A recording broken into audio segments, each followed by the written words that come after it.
Hello everybody, and welcome to this week's Spinal Workshop. My name is Dr. Jake Helms, Apex Spine Performance, and this week we are talking about something that may seem very simple, but it's extremely important.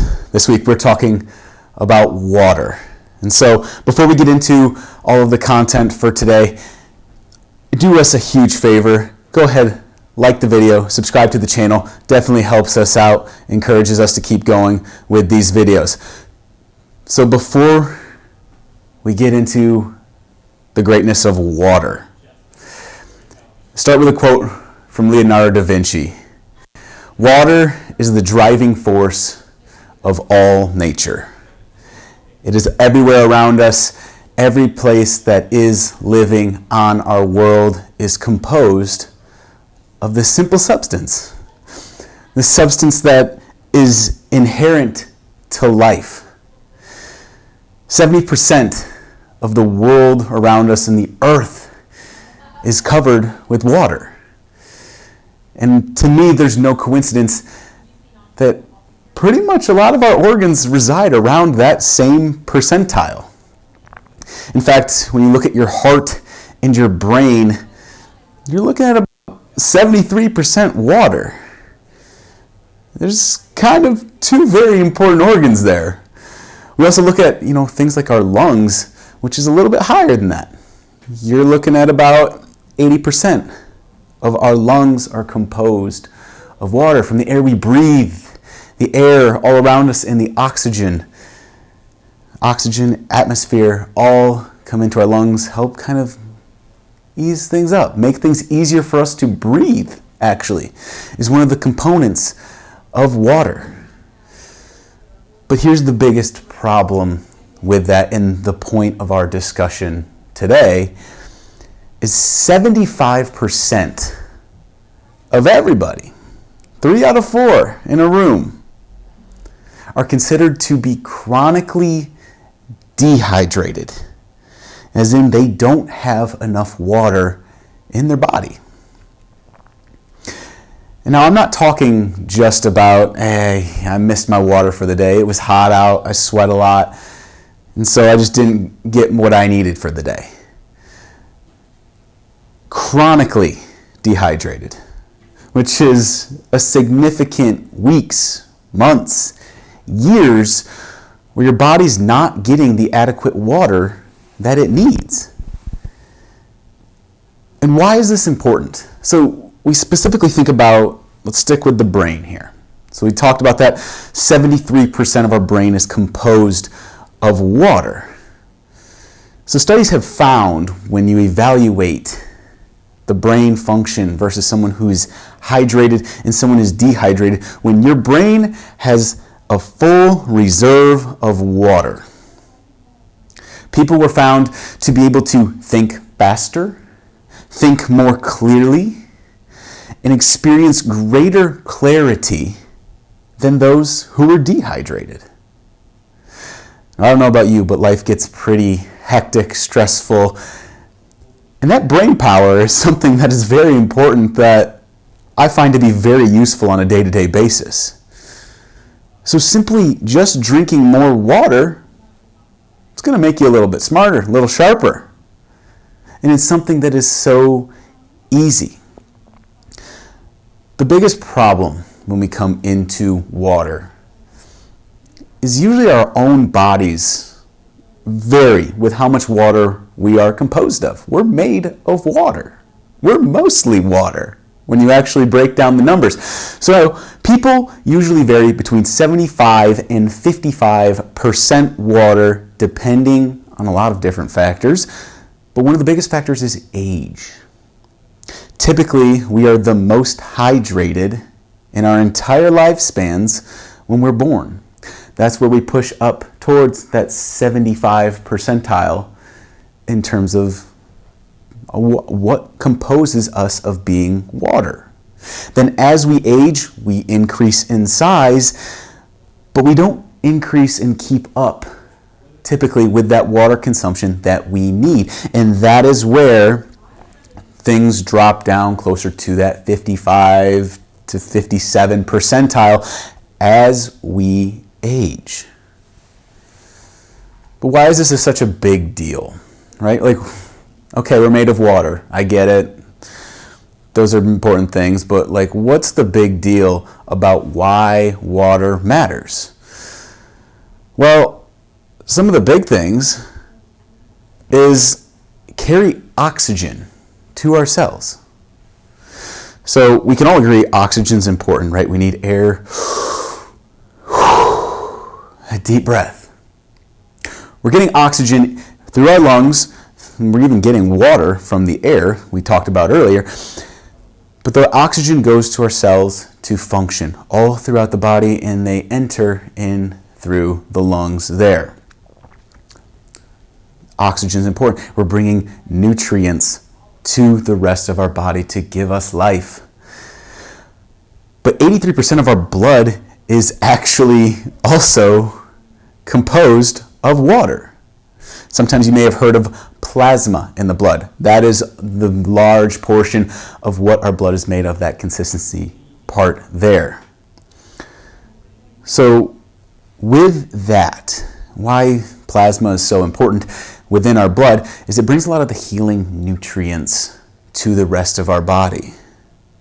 I get a paper cut on my hand, I'm going to need some materials to clot that up. Water is what helps bring that along. But something that also is very interesting is water helps with the transport of antibodies also to that paper cut. So any of the bacteria, viruses that I come into contact throughout the rest of the day, that paper cut in my finger, bringing them healing materials, but also bringing antibodies so I don't get sick. So there's actually an increase in my immune system by simply being hydrated. Some of the other things that it does within the blood is it helps remove the waste particles from our body. We talk in our office quite a bit about thoughts, traumas, and toxins. Toxins that we take in, toxins from the plastic that may be all around us that our food is packaged up in. Maybe things that we take in voluntarily that help slow down and sludge up our body's functioning. Water helps remove that right out. 75% of our muscle is composed of water. If I feel like my muscles, I don't feel like I have the right strength, my muscles aren't functioning the way that they should, it may just be dehydrated. And that can solve quite a bit of the problems there. Temperature regulation is an important role of water. The easiest one to think of, it's hot outside, I may be exercising, my body temperature increases, so what do? My body says, we're too warm, we need to get rid of some of this heat. We start to sweat. And what that does is that brings water to the surface of our skin and helps that evaporate, taking some of that temperature with it, and cools us off. One thing that's very interesting when it comes to myself as a chiropractor is water also plays an important role in help cushioning our joints. To me, it's no coincidence that if 75% of the people around us are dehydrated, and you're also seeing an increase in even at younger ages, things like osteoarthritis, degenerative disc disease, to me, that's not a correlation. There is an important role where one can very well lead to the other. And now I want you to think back to a few minutes ago where I talked about how as we age, our water concentration of ourselves decreases. One of the things that I also see in our office on a day-to-day basis are things like degenerative disc disease. And not to go too far off on a tangent, but a large component of that disc is water. And if that disc is dehydrated, it loses its cushion and actually starts to thin down, which inherently is a major player when it comes to a diagnosis of degenerative disc disease. So, to me, those two things go hand in hand in how it works together.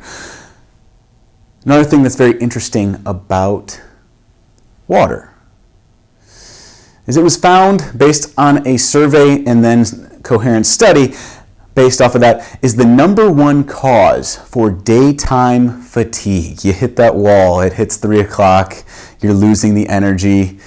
There have been products marketed specifically for those types of crashes in the midday. But the number one cause for daytime fatigue is dehydration. We're not drinking enough water. Sometimes it really is that simple. So all this information is great. How do we apply this information to our lives? How much water should we be drinking? Well, number one, if you're only drinking water when you're thirsty, you're already dehydrated. Thirst is our number one system for our alarms and buzzers are going off that our body needs water. It needs water as soon as we can get it. So if you're already thirsty, you're already creeping into that dehydration. So being proactive, how much water should you drink? I'd like to give a straight answer, but really it varies. The easiest baseline that I can come up with is usually we say about half your body weight in ounces of water. So for myself, or in an example, 200 pounds, 100 ounces of water, it's a fair amount of water. It's an active task to get to that point. Typically, once you get north of 100 ounces of water, no pun intended, it gets a little wishy-washy when you get to that point of water. So typically that is usually a top end, but whatever that applies to you, that is a very good rule of thumb to follow. One of the things that also can help with your hydration, we hear electrolytes and a lot of different sports drinks is where it's usually marketed as you're losing a lot of sweat. Salt can also help out with retaining that water. Because as water comes in, water goes out. We need to replace that water that we have lost. So salt can also help you hang on to some of that water. Salt is how water moves throughout the body in a lot of ways. In our world, that's also how it moves generally.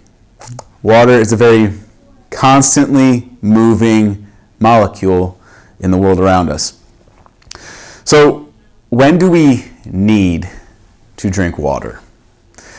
Well, there are a few times when we absolutely need to drink water in certain activities.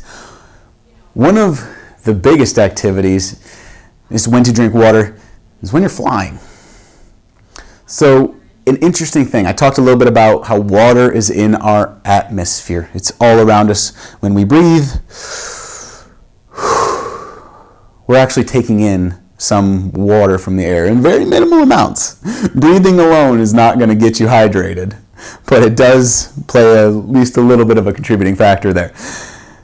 And interesting thing, as you increase the elevation, right? You ever go on a hike out west in the mountains, it's important to bring your water. Why? As the air thins, you actually lose some of that water in the air around us. So what happens? Water is constantly moving and wants to stay equal across the board. So when you are in that drier air, the air is stealing your water.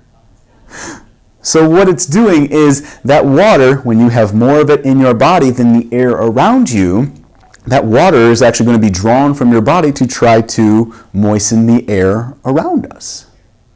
So take this to the extreme. When you're flying, a lot of elevation. In fact, when you're flying on flights, when you hit 30,000 feet, the air is actually 3 times drier than the Sahara Desert. And even that as a concept, it's a pretty big thing of it never rains, there's no humidity, it's a dry heat. When you get up there, that water's pulling from your body to moisten the air at a very fast rate. Next important way of when you absolutely need to, it is essential to get your water in. High heat exposure or exercise. Both cases, we're going to be sweating. We're going to be losing water at a very rapid rate. You need to be able to replace that. Like I said earlier, a pinch of salt and a high quality salt within that also helps retain that. If you ever noticed your sweat, kind of salty. If it ever gets drowned, drips in your eyes, all of that, you'll feel that salt pretty quick if it's a high sweating situation. Another way to really is a good time to get your water is right away when you wake up in the morning.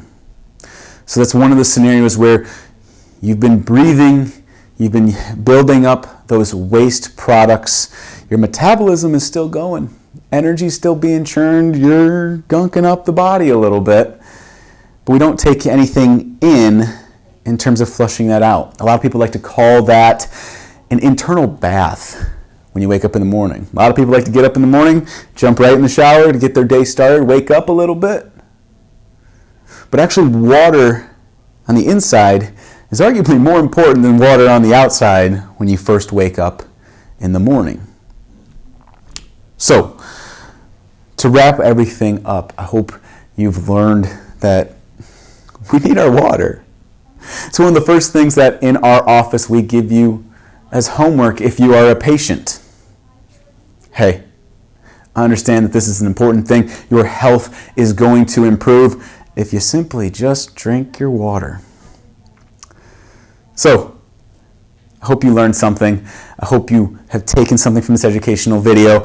Like I said, if you learned something, like, subscribe, share it. 75% of the world is dehydrated. And how much of our health can benefit from simply just drinking some more water. I hope you enjoyed, hope you learned something. Please, in the comments, let us know. Let us know questions that you have. Let us know how we can interact with you more, and always feel free to reach out to us with any questions. So, going forward, hope you join us for the next Spinal workshop. God bless.